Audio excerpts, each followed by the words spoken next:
محترم بھائیو، دنیا میں سب سے بڑی کوشش اور محنت مسلمان کی یہ رہتی ہے کہ وہ اللہ تعالیٰ سے معافی حاصل کر لے اور اس کا جنت میں داخلہ یقینی بن جائے۔ رمضان بھی اسی کوشش کا نتیجہ ہے، قیام بھی اسی کوشش کا نتیجہ ہے، تلاوت بھی اسی کوشش کا نتیجہ ہے۔ مگر بعض اوقات چھوٹے چھوٹے اعمال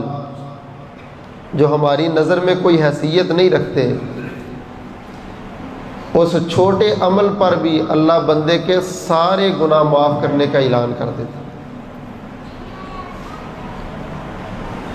اور وہ چھوٹی چھوٹی خوبیاں اور وصف اللہ کو نماز سے، روزے سے، حج و عمرہ سے بھی زیادہ پسند ہے۔ اگر آپ یہ کہیں کہ پورے رمضان کا خلاصہ اور پورے رمضان کی عبادات کا جو حاصل ہے وہ یہی ہے کہ آپ کے دل کے اندر انسانیت کا احساس پیدا ہو جائے۔ جس بندے میں احساس، اعصار، قربانی، نوازنے کا، دینے کا، خرچ کرنے کا، لٹانے کا جتنا بڑا درجہ ہے، وہ بندہ اللہ کے اتنا ہی زیادہ قریب۔ اگر میں یہ کہوں کہ زیادہ نمازیں پڑھنے سے بندہ رب کے قریب نہیں ہوتا، زیادہ روزے رکھنے سے نہیں ہوتا، زیادہ تلاوت کرنے سے نہیں ہوتا، اگر دل کے اندر شقاوت ہے، سختی ہے، تو میرے بھائیوں نمازوں کا وزن بھی ختم ہو جاتا ہے، روزے اور عبادت کا وزن بھی ختم۔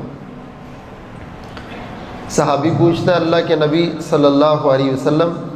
ہمارے محلے میں ایک عورت ہے، نمازیں بڑی پڑھتی ہے، روزے بڑے رکھتی ہے، صدقہ بڑا کرتی ہے، لیکن اس کی زبان بڑی سخت ہے، پورا محلہ ہی تنگ ہے۔ محبوب فرماتے ہیں میں نبی و رسولوں کا امام اس بات کی گواہی دیتا ہوں کہ اس کی نمازیں، روزے، زکاتیں، حجیں اس کو جنت میں نہیں لے جا سکیں گے، وہ خاتون دوزخ میں جائے گی۔